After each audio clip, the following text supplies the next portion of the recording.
Friends, welcome to Aluk Economics classes. Friend, today's topic is consumers equilibrium through indifference curve approach. So let's see this topic. A consumer attains his equilibrium when he maximizes his total utility. जब consumer कब attain करता है equilibrium, जब वो total utility को maximise करता है given his income and prices of two commodities, जब इनकम और दो कमोडिटीज़ के प्राइसेस दिए हुए हों। अगर हम इंडिफरेंस कर्व और बजट लाइन को कंबाइन कर दें तो हमें ये दोनों हेल्प करते हैं कंज्यूमर्स इक्विलिब्रियम के लाइन को उसको ड्रॉ करने में, ग्राफ को बनाने में। ठीक है फ्रेंड्स, आगे बढ़ते हैं friends. The consumer can not purchase any combination which lies to the right of budget line. तो जो कंज्यूमर है वो परचेज नहीं कर सकता कॉम्बिनेशन जो बजट लाइन के राइट साइड में लाई करता हो। ठीक है फ्रेंड्स, जैसे कि कॉम्बिनेशन डी होता है। इसको मैं दिखा देता हूँ, ग्राफ में दिया हुआ है, ये देखिए फ्रेंड्स, ये इसकी बात कर रहा है। ठीक है friends, because it is out of his reach the given income and given prices of two commodities, क्योंकि वो ये आउट ऑफ रीच के, उसके बाहर, कंज्यूमर के रीच के बाहर है। ठीक है फ्रेंड्स, और ये आउट ऑफ बजट लाइन है। ये आपका जो ब्लू कलर का है ये आपका बजट लाइन है, तो इसके रीच के बाहर है, इसलिए वो इसको नहीं करेगा। ठीक है friends, on the other hand any combination inside the budget line such as combination A is with in his reach. ये जो कॉम्बिनेशन ए है इसके रीच में है। ठीक है, but any such combination will give him less utility than any combination on the budget line। ये इसको लेस यूटिलिटी क्यों देगा? क्योंकि ये बजट लाइन, ये जो आपका IC1 है इंडिफरेंस कर्व, ये बजट इसके नीचे है ए पॉइंट। ठीक है फ्रेंड्स, क्यों? क्योंकि जो जितना ऊंचा आपका हायर इंडिफरेंस कर्व रहेगा उतनी यूटिलिटी मैक्सिमाइजेशन आपको मिलेगी। तो इस IC1 के ऊपर आपका IC2 है, तो ये ज़्यादा दे रहा है और ये कम दे रहा है, तो ये लोअर सेटिस्फैक्शन दे रहा है, तो इसीलिए इसको चूज़ नहीं करेगा फ्रेंड्स। ठीक है फ्रेंड्स, आगे बढ़ते हैं। Because it lies on a lower indifference curve, जैसा कि मैंने बताया, consumer will not be able to spend his entire income by choosing such a combination. वो अपने इंटायर इनकम को खर्च नहीं कर पाएगा जब इस कॉम्बिनेशन को अगर वो लेता है तो। 10, the combination of food and clothing with the highest utility must be on the budget line. तो कॉम्बिनेशन ऑफ फूड और क्लोथिंग का जो है वो हाइएस्ट यूटिलिटी का होना चाहिए और बजट लाइन के पास होना चाहिए। तो ये आपका IC2 जो है वो हाईएस्ट यूटिलिटी कर्व है फ्रेंड्स, क्योंकि ये बजट लाइन पर फॉल कर रहा है। ठीक है फ्रेंड्स, अभी देखिएगा, इसमें बताया गया है, as it is clear from the figure the highest indifference curve with a point on the budget line is that just touches tangent to the, that is tangent to the budget line.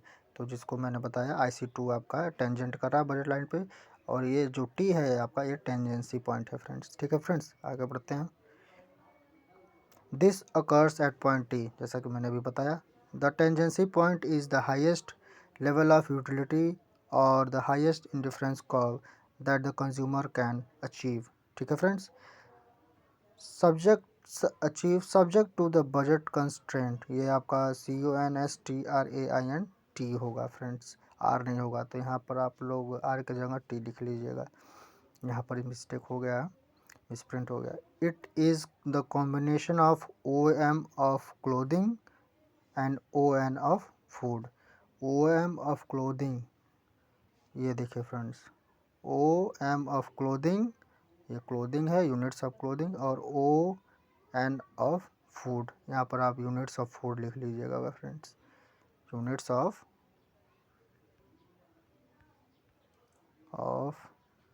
Food. ठीक है friends, यहाँ पर आप लोग लिख लीजिएगा,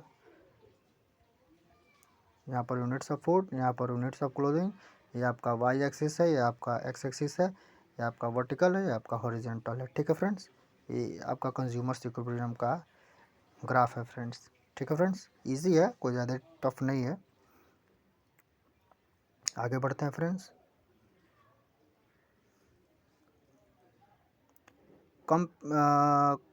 compare equilibrium point A with the other points. Point A is not the best because it is inside the budget line, जैसा कि मैंने बताया. Point B is not the best point because it lies on a lower indifference curve IC1. जो आपका 3 curve था ये IC1 इस पे फॉल कर रहा है, ठीक है फ्रेंड, इनसाइड है IC1 and gives a lower utility than point T, ठीक है friends, which is on a higher indifference curve IC2. ये IC2 point D is preferred to point T as it lies on a higher indifference curve IC4, but it is not feasible FESIBLE इसका ये spelling होगा friends, यहाँ पर भी misprint हो गया, देख लीजिएगा, आप लोग लिख लीजिएगा. Because it is outside the budget line at the point of tangency T, tangency जो पॉइंट है T ग्राफ में दिया हुआ है जो, the slope of the price line and the indifference curve IC2 are equal, ठीक है friends. We know that the slope of indifference curve shows the marginal rate of substitution. जो slope of difference curve का होता है वो MRS को present करता है between the two goods, while the slope of the budget line shows the ratio between the prices of two goods. तो आपका एमसीक्यू क्वेश्चन बन सकता है friends. We can therefore express the combination of consumers equilibrium in another way. तो consumers equilibrium को हम लोग कैसे एक्सप्रेस कर सकते हैं उसकी कंडीशन को, ये भी एमसीक्यू बन सकता है फ्रेंड्स. देखिए ये आपका एमआरएस यहाँ पर लिखेंगे, फिर इज इक्वल टू लिखेंगे, ठीक है फ्रेंड्स, फिर आप लिखेंगे price ratio of two goods. तब ये आपका हो जाएगा फ्रेंड्स, क्या हो जाएगा, तब आपका हो जाएगा ये MRS is equal to PX upon PY, ठीक है फ्रेंड्स, ऐसे आप लोग लिखिएगा. आगे बढ़ते हैं फ्रेंड्स, आई होप आपको समझ में आ गया होगा.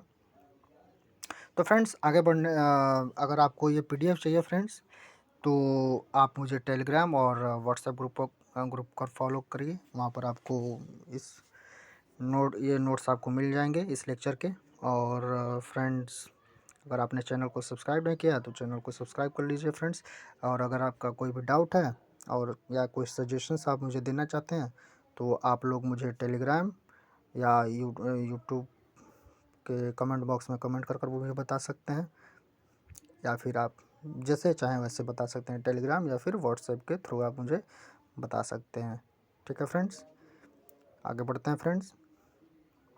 देखिए फ्रेंड्स क्या कह रहा है, to conclude a utility maximising consumer given his income, taste and preference and prices of goods will attain his equilibrium when, कब इक्विलिब्रियम अटेन करेगा, व्हेन जब marginal rate of substitution between two goods is equal to the price of two commodities, ठीक है friends, जब दो goods के prices equal हों तब वो इक्विलिब्रियम अटेन करेगा. Indifference curve IC2 is the highest possible indifference curve which the consumer can attain under the given situation, ठीक है फ्रेंड्स. तो ये आपका फ्रेंड्स आज का लेक्चर था. आई होप आप लोगों को समझ में आ गया होगा. अगर नहीं समझ में आया फ्रेंड्स तो आप लोग मुझे कमेंट बॉक्स में बताइएगा, मैं क्लियर कर दूंगा.